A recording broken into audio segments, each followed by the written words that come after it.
Hey guys, I am Kyle, and in today's video I am going to show you how to make Dragon Ball in Infinite Craft fastest method.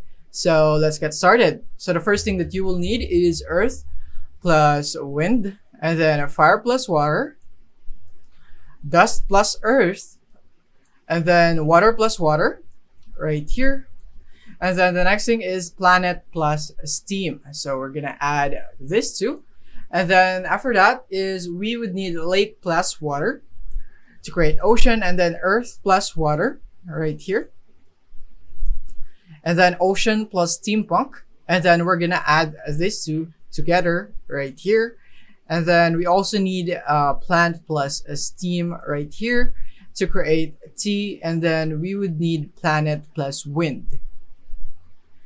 And then after that is that you want to go for storm plus T, so that you'd have tempest, and then earth plus fire right here.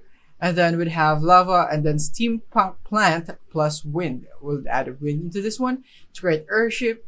And then the next thing is ocean plus tempest. So we're gonna add ocean, and then planet plus planet right here. And then airship plus lava. And then we're going to combine these two. So now that we have airship plus lava, and then we need star plus tsunami right here. So we're going to go and add these two up, and then we're going to go for black hole plus dragon, and then now we have Dragon Ball.